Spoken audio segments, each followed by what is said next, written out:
തല എത്തിയോ? ജലജ എല്ലാം എടുത്തോളൂ കേട്ടോ. അയ്യോ എന്റെ കോളാമ്പി.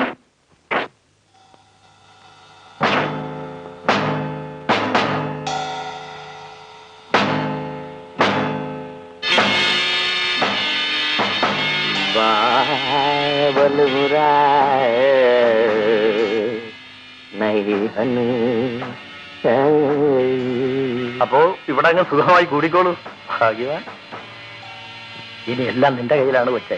ഇവിടത്തെ കാര്യമല്ല, അങ്ങ് കൊട്ടാരത്തിലെ കാര്യമാണ്. നീ മിടുക്കിയാണെന്ന് എനിക്കറിയാം. സുന്ദരിയാണോ? അവൾ മിടുക്കിയും ആയിരിക്കും.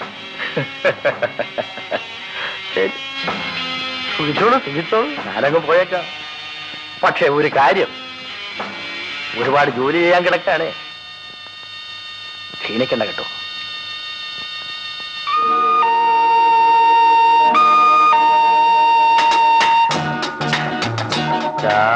രാജകുമാരി സോജാ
എല്ലാം ഞാൻ സമ്മതിക്കാം. പക്ഷേ നിന്നെ പിരിഞ്ഞ് ഒറ്റയ്ക്ക് ഇങ്ങനെ ജീവിക്കുന്നത് ഓർക്കുമ്പോ ഈ കുന്തത്തിൽ നിന്ന് ഇറങ്ങി പുറപ്പെടേണ്ടിയില്ലായിരുന്നു എന്ന് തോന്നുന്നു. കുറച്ചു ദിവസത്തേക്കല്ലേ, ഈ ദിവസങ്ങൾ വേഗം പോകും. എനിക്കൊരു നിമിഷം പോലും നിന്നെ കാണാതിരിക്കാൻ പറ്റില്ല. എന്റെ പ്രകൃതി അങ്ങനെ ആയിപ്പോയി. ഞാനൊരു പാവമല്ലേ. മണ്ടത്തരങ്ങളൊന്നും കാണിക്കരുത്. നമ്മുടെ പദ്ധതി പൊളിക്കരുത്.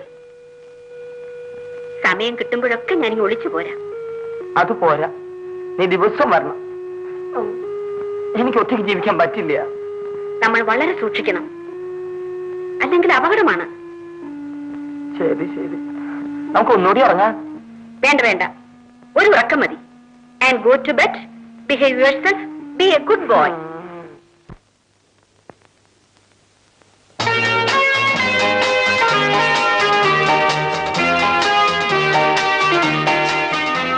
Good morning, sir. Good morning. Please sit down. Thank you, sir. What can I do for you? പരസ്യം കണ്ടുവന്നതാണ്. എന്റെ പേര് ജലജ.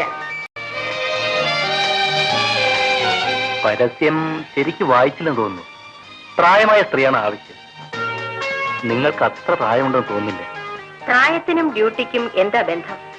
എന്നെ ജോലിക്ക് പറ്റില്ലെങ്കിൽ sorry, I don't want to waste your time. No, please sit down. Let me see.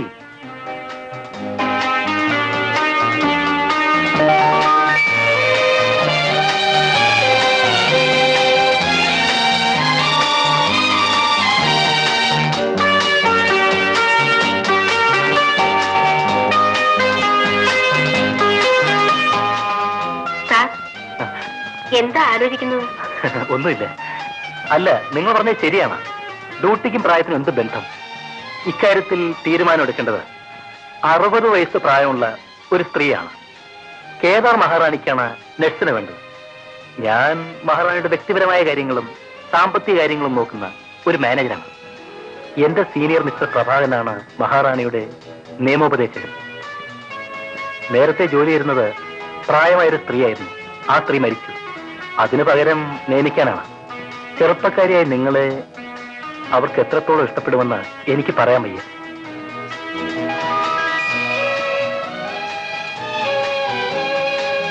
ഞാൻ ആലോചിക്കുന്നത് എന്തുകൊണ്ട് miss ജലജയെ നിയമിച്ചുകൂടുന്ന. ഞാൻ ട്രെയിനിങ് കഴിഞ്ഞ നേഴ്സാണ്. ബാംഗ്ലൂരിൽ NS ഹോസ്പിറ്റലിലെ സ്റ്റാഫ് നേഴ്സായിരുന്നു. സർട്ടിഫിക്കറ്റ്. മദ്രാസിൽ ഡോക്ടർ സമ്പത്തിന്റെ നേഴ്സിംഗ് ഹോമിൽ ഞാൻ ജോലി ചെയ്തിട്ടുണ്ട്. ഡോക്ടർ സമ്പത്ത്? അതെ. അദ്ദേഹത്തിന്റെ സർട്ടിഫിക്കറ്റോ മറ്റോ ഉണ്ടോ? ഇല്ല. അദ്ദേഹത്തോട് ഞാൻ ഫോൺ ചെയ്ത് ചോദിച്ചോളാം. വേണ്ട, അദ്ദേഹം എന്നെ പറ്റി നല്ല അഭിപ്രായം പറയില്ല. എന്താ കാരണം? അദ്ദേഹം എന്നോട് സ്വല്പം ചീത്തയായി പെരുമാറാൻ ശ്രമിച്ചു. ഞാൻ രാജിവെച്ചു. അദ്ദേഹം അത്ര മോശമാണോ? ഒരു വയസ്സൻ, കറുത്ത ഒരു ഭൂതം. മനസ്സിലായി മനസ്സിലായി. മിസ് ജർജയെ പോലെ മനോഹരിയായ ഒരു സ്ത്രീക്ക്. Thank you. പക്ഷേ I didn't like that fellow.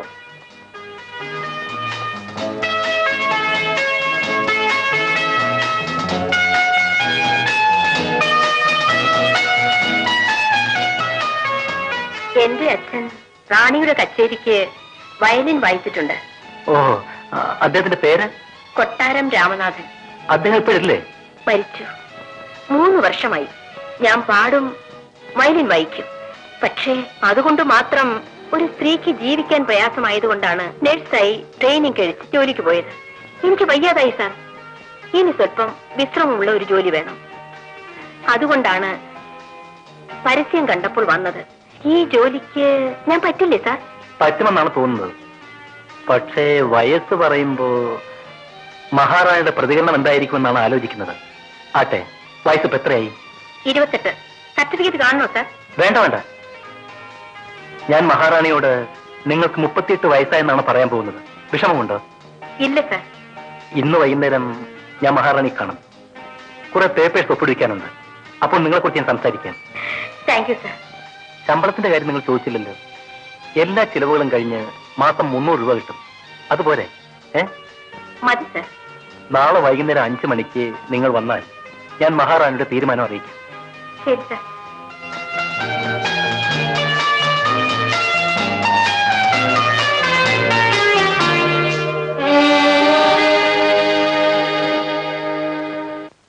ഇവിടെ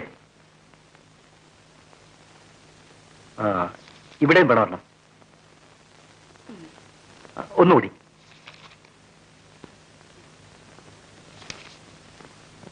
സുന്ദരേശൻ പറഞ്ഞിടത്തൊക്കെ ഞാൻ ഒപ്പിട്ടിട്ടുണ്ട്.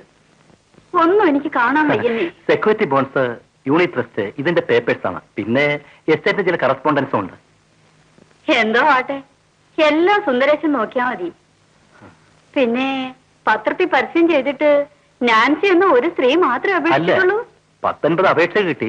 അതിൽ ഈ സ്ത്രീക്കും മറ്റു സ്ത്രീക്കും മാത്രമേ യോഗ്യതയുള്ളൂ. ഏതാ മറ്റേ സ്ത്രീ? മറ്റേ സ്ത്രീ ഒരു മിസ് ജലജയാണ്. ട്രെയിൻഡ് നെക്സ്റ്റാണ്. ഷോർട്ട് ഹാൻഡും ടൈപ്പിംഗ് ഒക്കെ അറിയും. കൊള്ളാം. കൊട്ടാരം രാമനാഥന്റെ മകളാണ്. മഹാറാണിയുടെ കച്ചേരിക്കും അദ്ദേഹം വയലിൻ വായിച്ചിട്ടെന്ന് പറഞ്ഞു. ശിവ ശിവ, എന്താ ഈ കേക്കണേ? കൊട്ടാരം രാമനാഥനല്ലേ എന്റെ എല്ലാ കച്ചേരികൾക്കും വയലിൻ വായിച്ചിരുന്നേ. എന്തൊരു സുഖമായിരുന്നു കേൾക്കാനെന്നോ.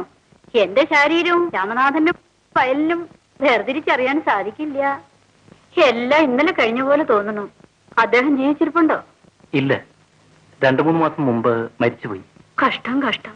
ഇതൊന്നും ഞാൻ അറിയണില്ല. അപ്പൊ പിന്നെ ആ കുട്ടി തന്നെ ആയിക്കോട്ടെ. ഒരു ചെറിയ കുഴപ്പമേ ഉള്ളൂ. എന്താ അത്? ആ സ്ത്രീക്ക് മഹാറാണി പറഞ്ഞത്ര പ്രായമില്ല. ഇവരുടെ കാര്യത്തിൽ അത് അത്ര സാരാക്കണ്ട. 2-3 മാസം ഇവിടെ എന്റെ കൂടെ നിൽക്കട്ടെ. പറ്റുമെങ്കിൽ പിന്നെ സ്ഥിരാക്കാം. എന്നാ ഞാൻ ഇറങ്ങട്ടെ. നിൽക്കൂ സുന്ദരേശ, എന്താ അത്ര ധൃതി?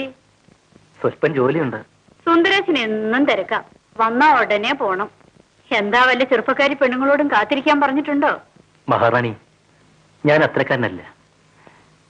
എനിക്ക് അതൊന്നും ഇഷ്ടമല്ല. പെണ്ണായിട്ട് ഞാൻ ആകെ സംസാരിക്കുന്നത് മഹാറാണിയോടാണ്. അത് മതി. എന്നും ഇങ്ങനെ നല്ല കുട്ടിയായി കഴിയണം. എന്തെങ്കിലും ചീത്തത്തരമുണ്ടെന്ന് കേട്ടാലേ ഞാൻ മുഖത്ത് നോക്കൂല. ഈ കോവിലകവുമായി ഒരു ബന്ധവും ഉണ്ടാവില്ല. ഈ കോവിലകവും തമ്പുരാട്ടിയുമായുള്ള ബന്ധം പോകാൻ ഞാൻ ഇടവരുത്തില്ല. ഞാൻ ഇറങ്ങട്ടെ.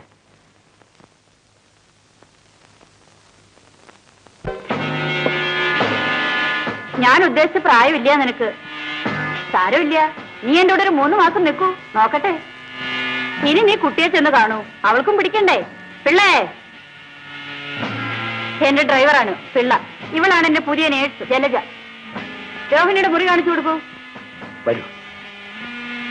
ശാരദേ, എനിക്ക് കുടിക്കാൻ എന്തെങ്കിലും കൊണ്ടുവരൂ. ശരി.